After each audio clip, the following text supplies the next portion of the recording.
डूब कर मेहनत करो अपने आज पर। डूब कर मेहनत करो अपने आज पर। कल जब उभरोगे, कल जब उभरोगे, सबसे अलग ही निखरोगे, सबसे अलग ही निखरोगे। नमस्कार, आदाब, सत श्री अकाल मेरे प्यारे प्यारे अच्छे अच्छे बच्चों। बहुत देर बाद आपसे रूबरू हो रहा हूं और उम्मीद करता हूं कि आप सब घर पर सुरक्षित होंगे, स्वस्थ होंगे। आज के बच्चों, जो लेक्चर में आपसे मैं एमसीक्यूज डिस्कस करूंगा, इनकम टैक्स या डायरेक्ट टैक्स, और एक किस्म की ये दुखती रगी है बच्चों की। उम्मीद करता हूं कि आप सब ने ये जो डायरेक्ट टैक्स है अपने अपने लेवल पर, अपने अपने सोर्सेज से कंप्लीट कर लिया होगा। और मैं इससे रिलेटेड जब आपसे एमसीक्यूज डिस्कस करूंगा तो आप इसको रिवाइज कर लीजिए। आप अपनी तैयारी को असेस कर लीजिए कि आपने कितना पढ़ा है, क्या कमी रह गई है, और अगर कोई कमी रह गई है तो उसको टाइमली आप उस कमी को दूर कर लीजिए। और ज्यादा टाइम वेस्ट ना करते हुए तो let's start. Income tax act was passed in the year. किस ईयर में इनकम टैक्स एक्ट पास किया गया था? इनकम टैक्स एक्ट 1961 में पास किया गया था। अब इसका ये मतलब नहीं है कि बच्चे पूछेंगे कि सर 1961 से पहले का इनकम टैक्स नहीं था। इनकम टैक्स उससे पहले भी था, बट जो लेटेस्ट, जो मेन, जो भी हम पढ़ रहे हैं वो 1961 को पास किया गया था। इसके बाद नेक्स्ट क्वेश्चन आ जाता बच्चों, income tax act came into force on. अब जो इनकम टैक्स इन्होंने पास तो किया था इन 1961, बट वो फोर्स मीन्स वो एप्लीकेबल कब से हुआ था? वो एप्लीकेबल बेटा 1 अप्रैल 1962 से एप्लीकेबल हुआ था। अब देखो 1961 में हमने इनकम टैक्स, जो कमेटी ने, उन्होंने इनकम टैक्स तो पास कर दिया। उन्होंने इनकम टैक्स एक्ट जो आ गया 1961 में पास तो कर दिया था, बट ये एप्लीकेबल कब से हुआ था? इसके बाद जो इमीडिएट इसके बाद जो इमीडिएट हमारा जो फिनेंशियल ईयर, जिसको हम इनकम टैक्स में एक प्रीवियस ईयर भी कहते हैं, जिस ईयर में हम बिजनेस करते हैं और इस ईयर की इनकम को जिस जब हम असेस करते हैं उसको हम असेसमेंट ईयर कहते हैं, उसे हम असेसमेंट ईयर कहते हैं। तो 1961 में हमारा इनकम टैक्स एक्ट पास हुआ था and it came into force, और एप्लीकेबल कब हुआ? इससे इमीडिएट जो आने वाला जो फाइनेंशियल ईयर था उस ईयर से, from that year it becomes applicable, that is from 1 April 1962। Next one, income tax क्या है? प्रोफेशनल टैक्स है, डायरेक्ट टैक्स है? इनकम टैक्स बेटा डायरेक्ट टैक्स है। Direct tax part B. Direct tax क्या होता है? डायरेक्ट टैक्स क्या होगा कि जो हमारी जेब से जाते हुए दिख रहा है, जो जिसका बर्डन हम किसी और को पास नहीं कर सकते, ये हमें जो टैक्स हमारी जेब से जाते हुए दिखता है, तो जो डायरेक्टली हमारी इनकम से रिलेटेड होगा उसे हम क्या बोलेंगे? डायरेक्ट टैक्स या income tax. The owners of tax can not be transfer to some other person. इसे हम किसी और को ट्रांसफर नहीं कर सकते। नेक्स्ट वन इज, और ये हमारी इनकम से डायरेक्टली रिलेटेड होगा। The fourth one, income tax rates are fixed in. जो इनकम टैक्स रेट्स हैं वो किस में फिक्स्ड होते हैं? वो फिनांस एक्ट के अंडर फिक्स होते हैं। यहाँ पर बहुत से बच्चे कहते हैं सर पढ़ तो इनकम टैक्स रहे हैं, तो इनकम टैक्स रेट तो इनकम टैक्स एक्ट के अंडर फिक्स होंगे। वो फिनांस एक्ट जो होगा उसके अंडर फिक्स किए जाते हैं। Next one is, there are dash heads of income. बेटा there are 5 heads of income. 5 heads means we are having 5, जो हमारे पास, जो आप चैप्टर बोल सकते हैं या हेड्स आगे, जो अलग अलग माध्यम है पैसा कमाने के, इनकम के। पहला आ जाता है सैलरीज। अब आप जो पैसा अर्न करने के हमारे पास क्या क्या तरीके हैं? आप जॉब कर सकते हैं, वहां से आपको सैलरी मिलेगी। अब कई लोगों ने अपने घर या कोई और बिल्डिंग या कोई भी प्रॉपर्टी किराए पर दी होगी, वहां से उनको किराया मिलता है, हाउस प्रॉपर्टी। देन बहुत से लोग जो बिजनेस करते हैं, दुकान चलाते हैं, फैक्ट्रीज चलाते हैं, बिजनेस, और कोई सेल्फ एम्प्लॉयड होगा, प्रोफेशनल होगा, डॉक्टर्स है, चार्टर्ड अकाउंटेंट्स हैं, कोचिंग सेंटर वाले जैसे हम आगे, तो profession. Fourth is capital gain, ये कैपिटल एसेट से डील करता है। And the last one is other sources, income from other sources.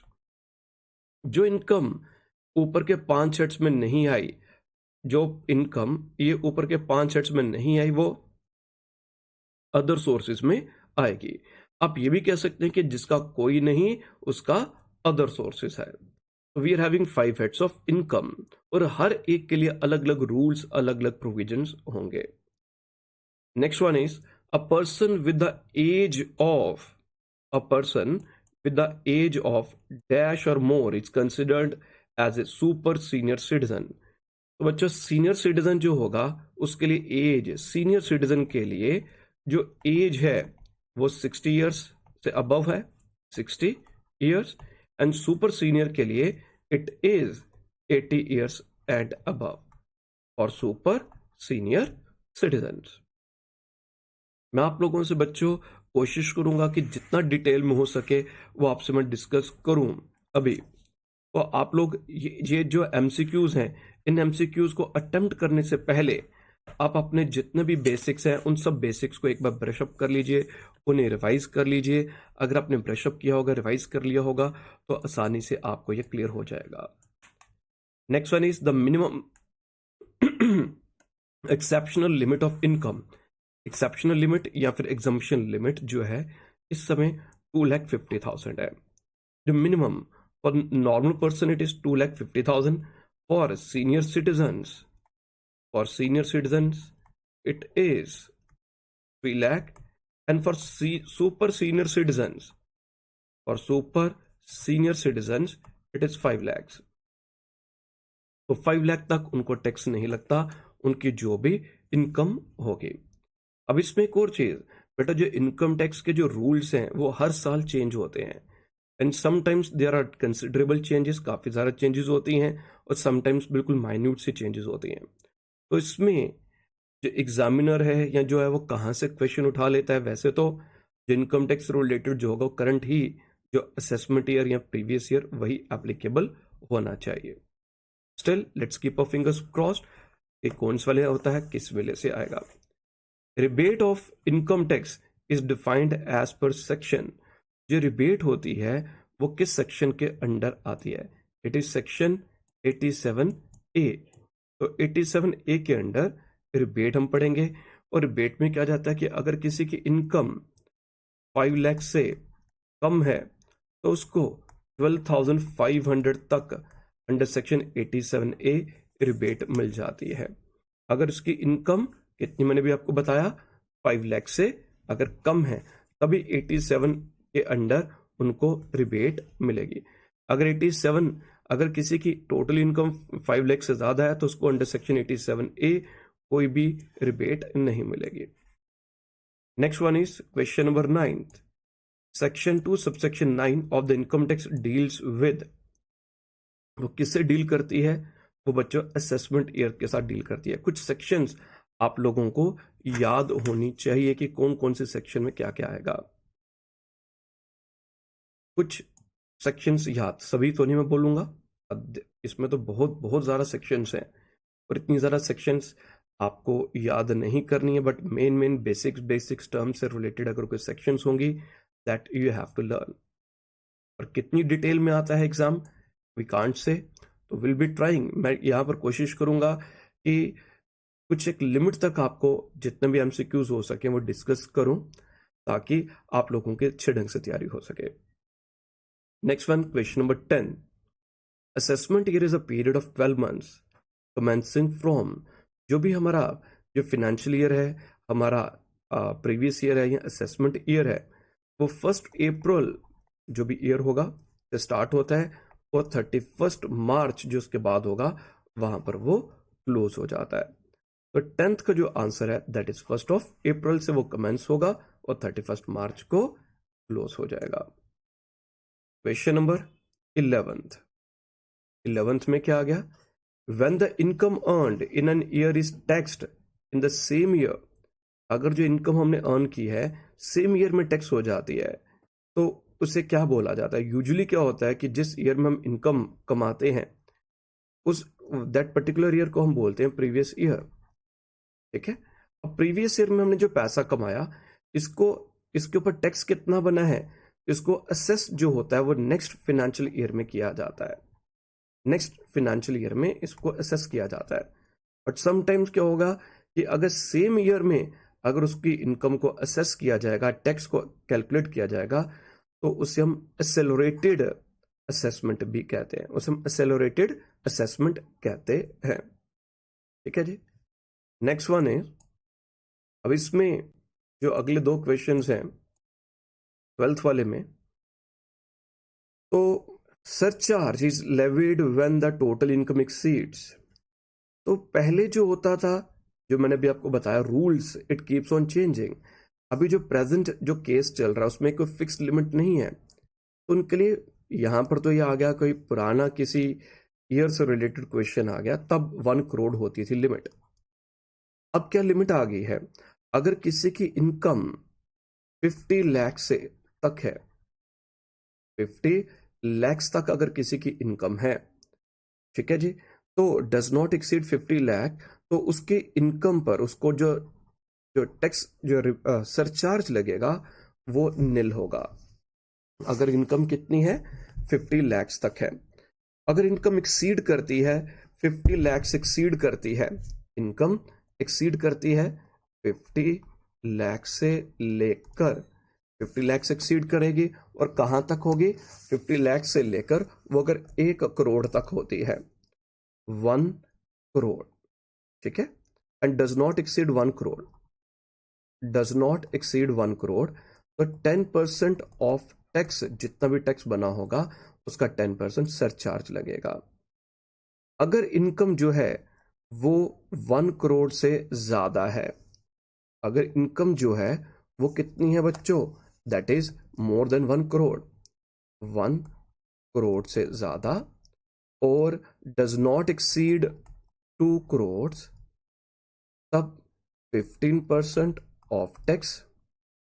अगर इनकम बेटा 2 करोड़ से ज्यादा बट 5 करोड़ तक उससे ज्यादा नहीं, does not exceed 5 crore, then 25% of tax, and if it exceeds 5 crores, if it exceeds 5 crores, then 37% of tax जो होगा वो सरचार्ज के रूप में लिया जाएगा। ठीक है, अब आपको जो क्वेश्चन आ सकता है इस तरह रिलेटेड आ सकता है कि अगर किसी की इनकम 50 लाख है तो कितना सरचार्ज लगेगा, देन इट इज निल।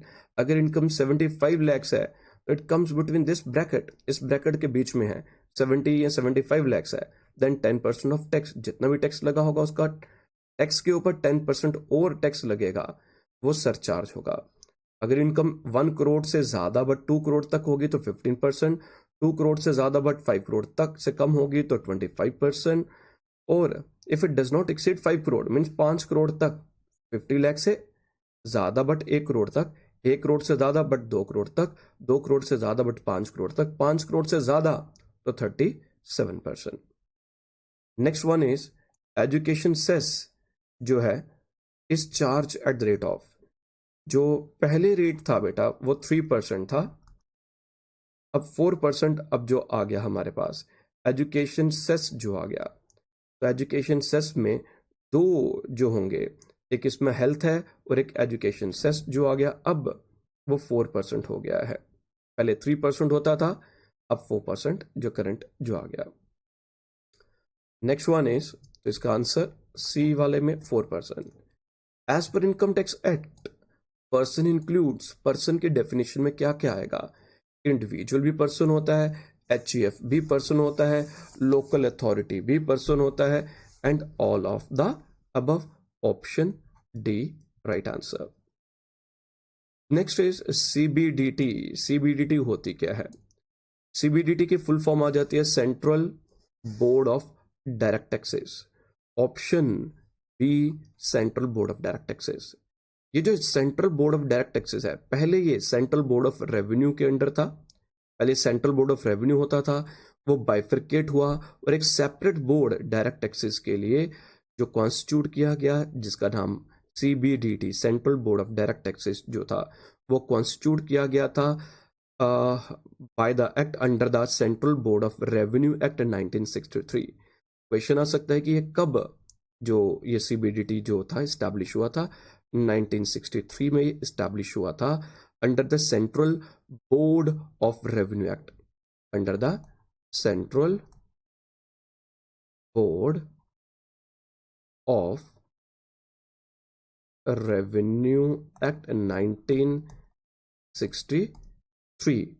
और इसके जो हेडक्वार्टर्स हैं CBDT के, दैट आर वो न्यू दिल्ली में है, ये न्यू दिल्ली के जो न्यू दिल्ली में है, ओके। और 1964 में इसका फर्स्ट जो चेयरमैन था वो अपॉइंट हुआ था। CBDT इज कंट्रोल्ड बाय, किसके द्वारा से कंट्रोल किया जाता है? It is controlled by the central government, central government के द्वारा कंट्रोल किया जाता है। Next one is to be an ordinary resident in India. तो ऑर्डिनरी रेसिडेंट, ये रेसिडेंशियल स्टेटस से रिलेटेड आ जाता है। Ordinary resident in India, an individual must satisfy, individual को क्या सेटिस्फाई करना पड़ेगा उसको, इसमें आ जाता है कि both basic conditions and one additional condition, one basic condition and one additional condition, one basic condition. तो इसका जो ऑप्शन जो आ गया, इसका जो आंसर है बेटा, that is one basic condition. One basic condition आ जाती है और दो एडिशनल कंडीशंस होती है इसमें। वो बेसिक कंडीशन जो होगी वो अंडर सेक्शन 6 सबसेक्शन 1। अब मेरे को तो बच्चों आदत है कि सेक्शंस बोलने की, आप लोगों को इतनी डिटेल में सेक्शंस नहीं पढ़नी। इसमें क्या जाता है कि जो हमारे पास ऑर्डिनरी रेसिडेंट के लिए, first of all he should be resident. Resident के बाद उसमें क्या जाता है कि वो इंडिया में, तो he was in India for a period और पीरियड्स। तो पीरियड और पीरियड में छोटे छोटे हिस्सों में भी, जरूरी नहीं कि कॉन्टिन्यूस ही हो। तो अगर प्रीवियस ईयर में, या जो रेलिवेंट प्रीवियस ईयर में अगर उसका स्टे 182 डेज या उससे ज़्यादा होगा, तो ये आ गई इसकी वन बेसिक कंडीशन है। तो और बेसिक कंडीशन में दूसरा क्या जाता है कि ही वॉज इन इंडिया, वो हिंदुस्तान में जो था प्रीवियस ईयर में 60 डेज के लिए था, और पिछले 4 वर्षों में he was in India for 365 और मोर डेज। तो इन दोनों में से कोई एक कंडीशन सेटिस्फाई होनी चाहिए। This is the one basic condition. इसके अलावा दो और कंडीशंस जो हमारी एडिशनल कंडीशंस आ जाती हैं, तो वो आ जाएगा कि वो दो एडिशनल कंडीशंस क्या आ जाएंगी, he must be A resident वाली कंडीशन होगी, ठीक है। पिछले 10 प्रीवियस ईयर में से 2 ईयर्स के लिए he should be in India, and उसका जो स्टे इंडिया में पिछले 7 ईयर्स में 730 डेज या उससे ज्यादा के लिए होना चाहिए। तो ये जो बेसिक कंडीशंस हैं, ये आप लोगों को याद होनी चाहिए। Next one is company has dash types of residential status. Company के बच्चों 2 रेसिडेंशियल स्टेटस होते हैं। Company, it can be resident and it can be non resident. Resident company और नॉन रेसिडेंट कंपनी, यही 2 होती हैं, इससे एक्स्ट्रा नहीं होती है। रेसिडेंट के लिए भी क्या कंडीशन आ जाती है और नॉन रेसिडेंट के लिए क्या कंडीशन आ जाती है। रेसिडेंट के लिए बेटा क्या कंडीशन होगी, उसके लिए क्या जाएगा कि एक तो वो इंडियन कंपनी होनी चाहिए, it is an Indian company अगर रेसिडेंट के लिए। और दूसरा क्या जाता है कि इसका जो प्लेस ऑफ इफेक्टिव मैनेजमेंट है, प्लेस ऑफ इफेक्टिव मैनेजमेंट, इसकी जगह POEM, place of effective management जो होगा at any time in that year it should be in India. तो place of effective management it should be in India. तो ये अगर 2 condition हो जाती हैं, then it is resident India, resident जो आ जाएगी कंपनी इज रेसिडेंट, और अगर नहीं होती है तो it is non resident. Next question 19th, a citizen of India who goes abroad for the purpose of employment, he must stay in India in the previous year for at least 182 days to become a resident। अभी ऊपर मैंने discuss किया था, तो minimum उसका कितना stay होना चाहिए, उसका स्टे जो होना चाहिए it should B of 182 days. Who is next one? Who is assessee in case of HUF? HUF means Hindu Undivided Family. Hindu undivided family में क्या होगा कि जो हमने HUF को नहीं देखना कि HUF कहाँ पर है, वो असेसी उसके लिए क्या होगा, तो उसके लिए जो कर्ता, जो main the person who is doing everything, जो उसका जो हेड ऑफ द फैमिली होगा, तो he is assessee in case of HUF. तो HUF के बिहाफ पर जो कर्ता ही डील करता है. Dividend from an Indian company, कोई भी डिविडेंड अगर इंडियन कंपनी से मिलता है तो बच्चों उस पर टैक्स नहीं लगता, वो फुली एग्जम्प्ट होता है, उस पर टैक्स नहीं लगता है. Option C. Expenditure incurred on exempted income is dash as deduction. पहले तो एग्जम्प्टेड इनकम्स कौन सी होती हैं? ये वो कुछ कई ऐसी इनकम्स होती हैं जिन पर टैक्स ही नहीं लगता. हमारी जो गवर्नमेंट ने उनको एग्जम्प्ट कर दिया हुआ है, वो नॉन टैक्सेबल है. जैसे एग्जांपल ले लीजिएगा एग्रीकल्चरल इनकम. एग्रीकल्चरल इनकम जो है उस पर टैक्स नहीं लगता, इट इज एग्जम्प्टेड इनकम. अब एग्रीकल्चर इनकम को के ऊपर टैक्स नहीं लगता. एग्रीकल्चर करने के लिए, इस काम को करने के लिए अगर कोई पर्सन जैसे कोई सीड लेता है, कोई और खर्चा करता है, एक्सपेंस जो उसके द्वारा इनकर किए जाते हैं एग्रीकल्चर के पर्पज से रिलेटेड, तो देखो बच्चों रूल क्या आ गया कि अगर हमने इनकम को माफ कर दिया, इनकम पर हम टैक्स नहीं लगा रहे, तो उसको इनकम को कमाने के लिए अगर कोई खर्चा किया जाएगा, कोई एक्सपेंस किया जाएगा, हम उस एक्सपेंस को भी कंसिडर नहीं करेंगे. That expense is not allowed as deduction. उसे हमने इनकम ही नहीं ली. अगर मैंने इनकम ही नहीं ली, मेरी एग्रीकल्चर इनकम भी और मेरा कोचिंग सेंटर का भी काम है, एग्रीकल्चर इनकम तो मैंने एग्जम्प्ट होगी, मैंने कहा भैया ये तो चलो पैसा बच गया, ठीक है. अब एग्रीकल्चर के लिए मैंने सीड, मैन्योर और कई चीजें जो मैंने खर्च किया एग्रीकल्चर के लिए, तो ये जो खर्चे आ गए, अब मैं अपने कोचिंग की इनकम में से इन खर्चों को माइनस मीन्स डिडक्शन बोलूं कि भैया मेरे को खर्चे ये दे दो, तो खर्चे कहां से मांगूंगा? किसी और हेड की इनकम से मांगूंगा ना. ये तो इनकम तो ली नहीं हमने. तो अगर इनकम एग्जम्प्ट है तो उस इनकम को कमाने के लिए कोई भी खर्चा किया जाएगा, वो भी एज ए डिडक्शन हमें अलाउड नहीं होगी, उसे हम खर्चा नहीं मानेंगे बिजनेस का. तो it is not allowed. Next one is income exempted from tax are stated in this section dash of the income tax act. exempted income किस सेक्शन के अंडर आती है? It is section 10. तो सेक्शन 10 के under आ जाती है option B. Income from salary is explained in the section, जो सैलरी से रिलेटेड जो डिटेल है वो सेक्शन 15 to 17, सेक्शन 15 to 17 के अंडर जो सैलरी को डिफाइन किया गया है, जो सैलरी को एक्सप्लेन किया गया है. Salary is defined as per section, और सैलरी को किस सेक्शन के अंडर डिफाइन किया गया है? सैलरी को सेक्शन 17 सबसेक्शन 1 के अंडर डिफाइन किया गया. सैलरी को डिफाइन 17 सबसेक्शन 1 में, और जो इनकम फ्रॉम सैलरी इसमें और भी कई चीजें आ जाती हैं, वो 15 से 17 के बीच में आ जाता है. अब ये जो आ गया बच्चों कि when an URPF is recognized, पहले तो ये यूआरपीएफ क्या होता है, इसमें आ जाता प्रोविडेंट फंड. पीएफ आ गया provident fund. We are having 4 types of provident fund. पहला आता है एसपीएफ, स्टैट्यूटरी प्रोविडेंट फंड. ये सेंट्रल गवर्नमेंट जो कंपनीज होंगी या जो ऑफिस होंगे वहां पर होंगे. ये 1925 को इनैक्ट हुआ था. Then it is RPF, full form recognize provident fund. ये प्राइवेट सेक्टर के लिए आ जाएगा, ठीक है, जो भी प्राइवेट सेक्टर के लिए जो जॉब कर रहे हैं लोग उनके लिए. Then is URPF, it is unrecognize provident fund. And PPF, public provident fund, ये सेल्फ एम्प्लॉयड लोगों के लिए पीपीएफ होता है. एंड आई फील कि ये 1965 में, इसकी एक डेट में क्रॉस चेक कर लीजिएगा, 1965 में जो था पीपीएफ जो था वो स्टार्ट हुआ था. तो जो आरपीएफ है, रिकॉग्नाइज प्रोविडेंट फंड आ गया, जैसे आ गया, जैसे इनकम टैक्स के जो कमिश्नर या इनकम टैक्स डिपार्टमेंट के द्वारा रिकॉग्नाइज किया गया है। वैसे तो कोई ऐसा कोई रूल नहीं है कि कंपल्शन नहीं कि आप अपने प्रोविडेंट फंड को रजिस्टर्ड करिए गवर्नमेंट के पास। मगर गवर्नमेंट ने क्या कहा कि अगर आप अपने प्रोविडेंट फंड को रजिस्टर्ड कर लेते हैं, रिकॉग्नाइज कर लेते हैं, तो आपको कुछ बेनिफिट्स दिए जाएंगे, कुछ सहूलतें मिलेंगी, आपको कुछ एग्जम्पशंस मिल जाएंगे।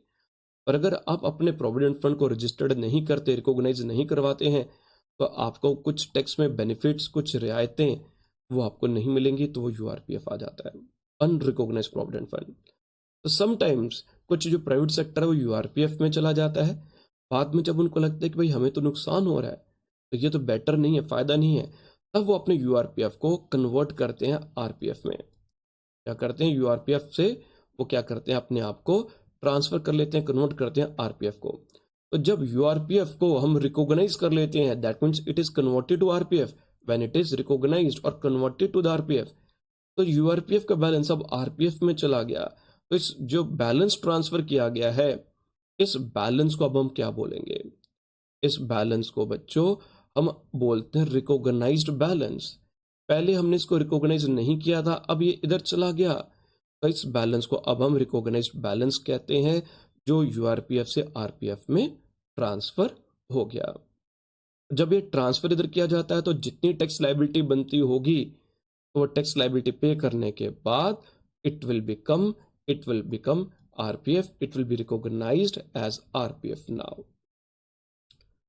Bonus paid by the employer to the employees, जो भी बोनस पे किया जाता है एम्प्लॉयर के द्वारा एम्प्लॉय को, तो बच्चों वो फुली टैक्सेबल होता है। Option A.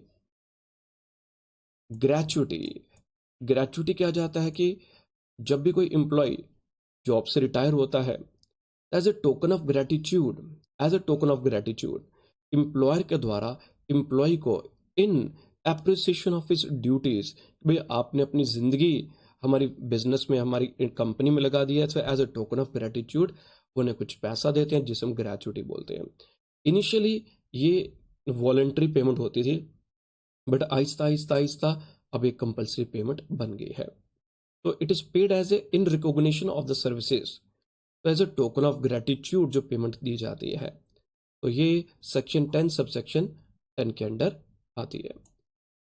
The highest administrative authority for income tax in India is, तो वो सीबीडीटी जो होगी, administrative authority. And the last question बच्चों जो आज हम करेंगे, payment made by an employer to employee monthly other than salary, employer के द्वारा एम्प्लॉय को अपार्ट फ्रॉम सैलरी, जो मंथली बेसिस पर पैसा दिया जाता है, जो पेमेंट दी जाएगी अपार्ट फ्रॉम सैलरी, उसको बच्चों हम अलाउंसेस कहते हैं, which is allowed regularly, which is allowed regularly. ठीक है बच्चों, आज की क्लास के लिए इतना ही है। तो जो भी कोई भी बच्चा जिसको जो मेरे इस मटेरियल जो पीडीएफ की अगर कोई ज़रूरत है, पीडीएफ चाहता है, तो बेटा वो 7889 पर 3031 पर आप मेरे से कांटेक्ट कर सकते हैं। आप इस पर मेरे को व्हाट्सएप कर दीजिएगा। फ़ोन कॉल्स बेहतर है कि ना करें, आप मेरे को व्हाट्सएप कर दीजिएगा, आपको मैं सारी डिटेल्स बता दूंगा। तो जितने भी जो है, जो मेरे पीडीएफ के हैं, उनके जो चार्जेस वहाँ पर हो जाएंगे, और आपको मैं मटेरियल प्रोवाइड कर दूंगा। इसके अलावा एक और अनाउंसमेंट बेटा, कि बेटा 11th और 12th का, 11th और 12th के जो कॉमर्स के बच्चों बैचेस स्टार्ट कर दिए हुए हैं मैंने, बैचेस चल रहे हैं, और बहुत जल्द मैं और नए बैचेस भी स्टार्ट कर रहा हूँ। It is for both JK Bose and for CBSE. और अगर कोई और बोर्ड का बच्चा जो आ गया, अपार्ट फ्रॉम जे&के से बाहर अगर कोई बच्चा है, वो भी अगर कोई ज्वाइन करना चाहता है, सीबीएसई में तो कोई दिक्कत नहीं है, किसी और बोर्ड का अगर कोई स्टूडेंट 11th-12th अगर पढ़ना चाहता है, तो मोस्ट वेलकम। तो आप इस नंबर पर मेरे से कांटेक्ट कर लीजिएगा। इस समय जो बच्चे अगर अपने आप को एनरोल करेंगे, तो उनको बेटा फीस में 40% तक की उनको मैं स्कॉलरशिप ऑफर कर रहा हूँ। तो इस समय बिजनेस इतना नहीं है, मार्केट डाउन है, पेरेंट्स के लिए दिक्कत आ गई। So as a token of gratitude, as a token 40% fees में जो स्कॉलरशिप दी जाएगी। इस समय बच्चों अभी सिर्फ ऑनलाइन क्लासेस चल रही हैं, क्योंकि गवर्नमेंट ने अभी ऑफलाइन अलो नहीं किया। जब गवर्नमेंट ऑफलाइन अलो कर देंगी तो इन्हीं ग्रुप्स को, जो बच्चे ऑफलाइन आना चाहते हैं उनको मैं ऑफलाइन में कन्वर्ट कर दूंगा, और जो बच्चे ऑनलाइन में ही पढ़ना चाहते हैं तो ऑनलाइन भी चलेंगे। तो ऑनलाइन पर अभी क्लासेस चलेंगी, ऑनलाइन में कोई दिक्कत नहीं है बच्चों को। मेरे पास जो ग्रुप चल रहे हैं ऑलरेडी बच्चों को समझ आ रही है। ऑफलाइन बेटा कभी भी कोई भी कंप्लेंट होगी, कुछ भी होगा, तो वो जो पढ़ा रहे हैं, जो टीचर्स पढ़ा रहे हैं, चोरी चोरी जैसे भी पढ़ा रहे हैं, they will be arrested. Coaching centre can be sealed, वो भी सील हो सकता है। तो इस समय बच्चों का, मेरे को काफ़ी जो बच्चों के कॉल्स आ रहे थे कि सर आप ऑफलाइन शुरू करिए प्लीज़, ऑफलाइन। तो बेटा थोड़ा सा वेट करिए, हो सकता है कि with in 10 days government offline के लिए अलो कर दे। तो for the time being enroll yourself for the online batch, and then this batch will be converted into offline batch। तब ये ऑफलाइन बैच में कन्वर्ट हो जाएगा। ठीक है बच्चों, तो आज के लिए बेटा इतना ही रखते हैं। Okay then.